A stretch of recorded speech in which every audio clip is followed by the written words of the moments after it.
ഈശോ മിശിഹായിക്ക് സ്തുതിയായിരിക്കട്ടെ. എല്ലാവരെയും ഏറ്റവും സന്തോഷത്തോടെ മദർ ഹോമിൻ്റെ ഈ പുതിയ വീഡിയോയിലേക്ക് സ്നേഹത്തോടെ സ്വാഗതം ചെയ്യുകയാണ്. ഇന്നത്തെ ഈ ദിവസം നമ്മൾ കാണാനായിട്ട് പോകുന്നത് മദർ ഹോം കുടുംബാംഗങ്ങൾ കഴിഞ്ഞ ദിവസം നടത്തിയ ഒരു യാത്രയുമായി ബന്ധപ്പെട്ട ചില കാര്യങ്ങളാണ്. ആ യാത്രയിൽ കണ്ടുമുട്ടിയ ചില അനുഭവങ്ങൾ നിങ്ങളുമായി പങ്കുവയ്ക്കാനായിട്ട് ഈ സമയം ആഗ്രഹിക്കുകയാണ്. സ്ഥലം ഇടുക്കി ജില്ലയിലെ പാഞ്ചാലിമേട് അടുത്ത് നല്ലതണ്ണി. ഇത്രയും പറഞ്ഞപ്പോൾ തന്നെ ഏകദേശം നിങ്ങൾക്ക് എന്താണെന്ന് മനസ്സിലാക്കി കാണും. അവിടെ വർഷങ്ങളായിട്ട് കാടിനുള്ളിൽ ഈശോയോട് ചേർന്ന് പ്രാർത്ഥിക്കുന്ന നല്ല അനുഭവങ്ങൾ സ്വന്തമാക്കുന്ന ഏതാനും സഹോദരങ്ങളോടൊപ്പം മദർ ഹോം കുടുംബാംഗങ്ങൾ ഏകദേശം 3-4 മണിക്കൂറുകൾ ചെലവഴിക്കുകയുണ്ടായി. അവരോട് സംസാരിച്ചും അവരോട് ചേർന്ന് പ്രാർത്ഥിച്ചും അവരുണ്ടാക്കി തന്ന നല്ല കഞ്ഞിയും ഒക്കെ ആസ്വദിച്ചുകൊണ്ട് അവരോട് ചേർന്ന് ഒരു ദിവസത്തിൻ്റെ പകുതി ചെലവഴിക്കാനായിട്ട് വലിയൊരു അവസരം ദൈവം നൽകി. ആ ഒരു യാത്രയിൽ ലഭിച്ച അനുഭവങ്ങളും അതുപോലെ അവരുമായി നടത്തിയ ചില സംഭാഷണങ്ങളുടെ വെളിച്ചത്തിലുമാണ് മദർ ഹോം മീഡിയ ഈ ദിവസങ്ങളിൽ നിങ്ങൾക്ക് മുമ്പിൽ അവതരിപ്പിക്കുന്നത്. 4 എപ്പിസോഡുകളായിട്ടാണ് ഞങ്ങൾ ഈ ഒരു പ്രോഗ്രാം നിങ്ങൾക്ക് മുമ്പിൽ അവതരിപ്പിക്കുന്നത്. ഈ ഒരു കാലഘട്ടത്തിൽ ഒരുപാട് തിരക്ക് പിടിച്ച മനുഷ്യരാണ് നമ്മളെല്ലാവരും. ചില ഭൗതികമായിട്ടുള്ള കാര്യങ്ങൾ നമുക്കില്ലെങ്കിൽ എത്രയോ അസ്വസ്ഥതപ്പെടുന്നവരാണ് നാം ഓരോരുത്തരും.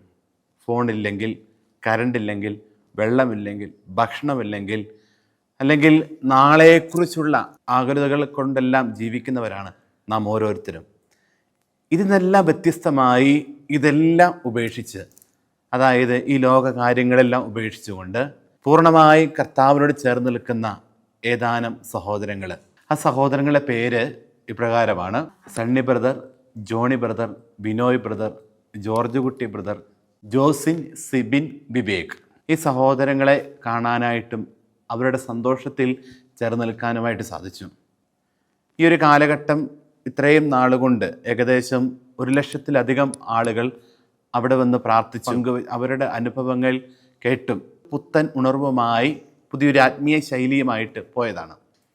അതുകൊണ്ട് തന്നെ ഈ വീഡിയോ കാണുമ്പോൾ നിങ്ങളുടെ ഉള്ളിലും ഈ ഒരു ആത്മീയ ചൈതന്യം, ഒരുപക്ഷെ അവരെ പോലെ നമുക്കാകാൻ പറ്റുന്നില്ലെങ്കിലും അവരുടെ ചെറിയ ചെറിയ കാര്യങ്ങൾ നമ്മുടെ ജീവിതത്തിൽ സംശീകരിച്ചെടുക്കുമ്പോൾ അത് കൂടുതൽ ഒരു അനുഗ്രഹമായി മാറും. അതുകൊണ്ട് അവരുടെ ജീവിതത്തിലേക്ക് നമുക്ക് ഈ ദിവസങ്ങളിൽ ഇറങ്ങിച്ചെല്ലാം.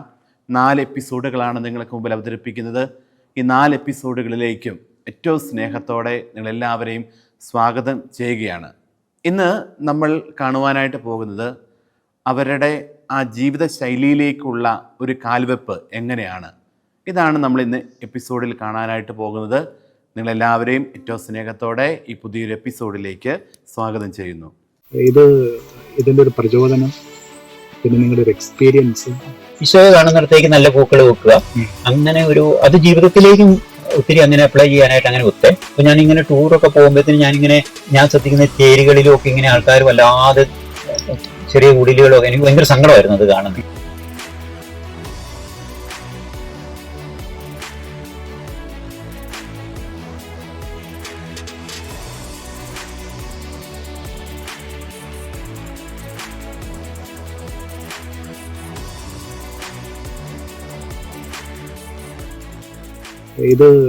ഇതിൻ്റെ ഒരു പ്രചോദനം, പിന്നെ നിങ്ങളുടെ ഒരു എക്സ്പീരിയൻസ്. ഏകാന്തമായിട്ടൊന്ന് പ്രാർത്ഥിക്കണം എന്ന് വെച്ചാൽ ഒരു ദാരിദ്ര്യത്തിന്റെ ഒരു പൂർണ്ണതയിൽ ഇങ്ങനെ നിൽക്കണം. ഒന്ന് പ്രചോദനം. പിന്നെ ആ പ്രചോദനത്തിൽ നിന്നും നിങ്ങളിങ്ങനെ ജീവിക്കാൻ തുടങ്ങിയപ്പോൾ ഉണ്ടായ റിസൾട്ട്, പിന്നെ ഒരു എക്സ്പീരിയൻസ് ഒക്കെ എന്ന് പറയുന്നത് ഞങ്ങൾക്കൊരു ബലം, ഞങ്ങൾക്കൊരു പ്രചോദനം പങ്കുവയ്ക്കാനും ജീവിക്കുവാനും. ഇപ്പം ഈ മെയ് 30 ആവും. 96 വന്ന 96 വന്നു.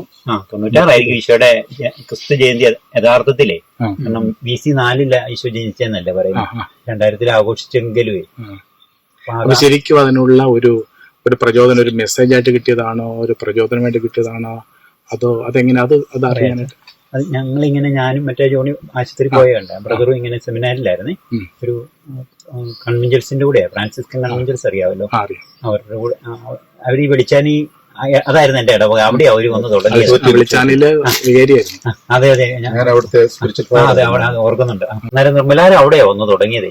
നിർമ്മലാരം എന്നും പറഞ്ഞുകൊണ്ട് കൺവെഞ്ചൽസ് മാൾട്ടാക്കാർ പ്രൊവിൻസുകാരാ വന്നത്. അപ്പൊ അന്നേരം അവിടെയാ ചേർന്നത്. അവിടെ ചേർന്നു. അന്നേരം ഇങ്ങനെ ഞങ്ങളെ പഠിപ്പിച്ച ഒരു മാൾട്ടാക്കാരൻ അച്ഛനുണ്ടായിരുന്നേ. സഭാപിതാവിനെ കുറിച്ചാണല്ലോ പറഞ്ഞു തരേണ്ടത്. അപ്പൊ അന്നേരം ഇങ്ങനെ അച്ഛൻ ഇത്രയും ഡെപ്തുള്ള ഒരു മനുഷ്യനാണല്ലോ. അപ്പം സെന്റ് ഫ്രാൻസിസിനെ കുറിച്ച് ഒരു പക്ഷേ ലോകത്തിലെ ഏറ്റവും കൂടുതൽ പുസ്തകങ്ങൾ എഴുതപ്പെട്ട ഒരു സെന്റ് ഫ്രാൻസിസിനെ കുറിച്ചായിരിക്കും. അതുപോലെ മൂവികളും ആർട്ടിലും ഒക്കെ വന്നേ. പക്ഷെ കൂടുതലും ഇങ്ങനെ എഴുതുമ്പോഴും കുറെ സ്പിരിച്വാലിറ്റി വന്നിട്ടുണ്ട്. എന്നാലും കൂടുതലും ഇങ്ങനെ സെന്റ് ഫ്രാൻസിസ് വഴി സംഭവിച്ച കാര്യങ്ങളാണല്ലോ കൂടുതലും പറയുന്നത്. അപ്പൊ ഈ ആൽബർട്ടത്തിന് ഇങ്ങനെ ഷെയർ ചെയ്യുമ്പോഴത്തേനും സെന്റ് ഫ്രാൻസിസിന് ഈശോയോടുണ്ടായിരുന്ന ഒരു ഭ്രാന്ത സ്നേഹം എന്ന് പറയത്തുള്ളേ, അതിനെക്കുറിച്ച് പറയുമായിരുന്നു, ഭ്രാന്ത സ്നേഹം. അപ്പൊ അത് നമ്മളിങ്ങനെ അവിടെ പോകുമ്പോൾ നമ്മൾ അങ്ങനെ സെന്റ് ഫ്രാൻസിസിനൊന്നും അധികം അങ്ങനെ കേട്ടിട്ടില്ലല്ലോ. അപ്പം ഫ്രാൻസിസിന്റെ ജീവിതം കേൾക്കുമ്പോഴത്തേനും ഫ്രാൻസിസിനെ വല്ലാതെ നമ്മളെ എന്തോ ഫ്രാൻസിസിന് അങ്ങനെ ഒരു ഭയങ്കര വശീകര ശക്തിയുണ്ട്. ഭയങ്കരമായിട്ട് ഫ്രാൻസിസിന്റെ ജീവിതം ഇങ്ങനെ വല്ലാതെ ഇത് ചെയ്തേ. അപ്പൊ അത് കഴിഞ്ഞേച്ചാ പിന്നെ അവിടെയാ ജീവിക്കുന്നത് പറഞ്ഞാലും നമുക്ക് ഭയങ്കരമായിട്ടൊരു ജീവിതത്തിന് ഒരു മാർജിൻ ഇട്ട പോലെ ഒരു അവസ്ഥയുണ്ട്. പിന്നെ ഓരോന്നും ഇങ്ങനെ ഈശോ ഓരോ രീതിയിലും ഇങ്ങനെ ഓരോ കാര്യങ്ങൾ ഇങ്ങനെ ടീച്ച് ചെയ്യുന്നുണ്ടായിരുന്നു, ഓരോ കുഞ്ഞു കാര്യങ്ങൾ. ഞാൻ സെമിനാരി ജീവിതത്തിൽ 8.5 വർഷത്തിൽ 7.5 വർഷവും സാകൃഷ്ണൻ പള്ളിയുടെ ചാപ്പലിന്റെ ഇൻചാർജാണ്.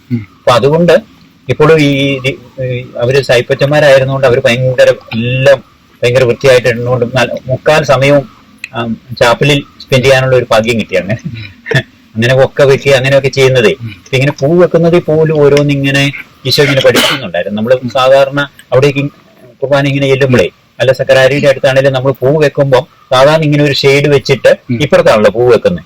അത് സക്കരാരിന്റെ ആണെങ്കിൽ നമ്മൾ ഇങ്ങനെ ആണല്ലോ വെക്കുന്നത്. അപ്പൊ അത് ഞാൻ ഓർത്ത് ദൈവത്തിന്റെ ഭാഗത്തേക്കാണല്ലോ നല്ല പൂക്കൾ വരുന്നത്. ഞാൻ ഓർക്കുന്നല്ല, അങ്ങനെ ഈശോ ടീച്ച് ചെയ്യുന്നേ. അപ്പൊ ഞാൻ പിന്നെ അത് റൗണ്ടി വെക്കാൻ തുടങ്ങി. സക്രാരിയുടെ ഒക്കെ അവിടെ വെക്കുമ്പോൾ അൽത്താര കുർബാന അർപ്പിക്കുന്നിടത്തോട്ടാണല്ലോ നല്ല പൂക്കൾ വരേണ്ടത്. അന്നേരം റൗണ്ടി വെക്കാൻ തുടങ്ങി. അങ്ങനെ അങ്ങോട്ട് തിരിച്ചും വെക്കത്തില്ല, എന്നാലും ബാലൻസ് ചെയ്തിട്ടേ. അപ്പൊ അങ്ങനെ അതൊക്കെ ഒരു ടീച്ചിങ് ആയിരുന്നു. ദൈവോന്മ ഇപ്പോഴും ഒരു ദൈവത്തിലേക്ക് ഇങ്ങനെ നമ്മുടെ ദൈവം കാണുന്നിടത്തേക്ക് ഒരു നല്ലത് വെക്കാന് അങ്ങനെ ഒരു ഭയങ്കര ഈശോ ഇങ്ങനെ കുഞ്ഞു കുഞ്ഞു കാര്യങ്ങളിലൂടെ ടീച്ച് ചെയ്തു. അപ്പൊ ആ പൂ വെക്കുമ്പോഴും എല്ലാം നമ്മൾ അങ്ങനെ ഒരു ശ്രദ്ധയാണ്. ഈശോയെ കാണുന്നിടത്തേക്ക് നല്ല പൂക്കൾ വെക്കുക. അങ്ങനെ അത് ജീവിതത്തിലേക്കും ഒത്തിരി അങ്ങനെ അപ്ലൈ ചെയ്യാനായിട്ട് അങ്ങനെ അങ്ങനെ കുഞ്ഞു കുഞ്ഞു കാര്യങ്ങളിലൂടെ ഈശോ ഒത്തിരി കാര്യങ്ങൾ അങ്ങനെ പഠിപ്പിക്കുന്നുണ്ടായിരുന്നു.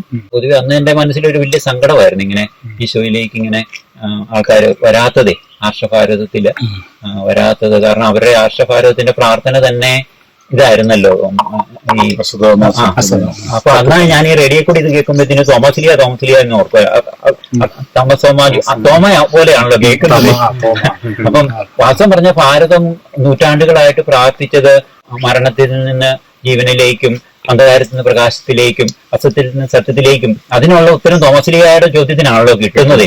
കറക്റ്റ് തോമസിലിയ ഇങ്ങ് വിട്ടിട്ടും അവരങ്ങോട്ട് ഇപ്പോഴേ അവരുടെ പ്രാർത്ഥനയുടെ ഉത്തരം തോമസിലിയ വഴി കൊണ്ടുവന്നിട്ടും അവര് അങ്ങ് വരുന്നില്ലല്ലോ ആ യഥാർത്ഥ സത്യത്തിലേക്കും. അങ്ങനെ ഒരു സങ്കടം എനിക്കുണ്ടായിരുന്നേ.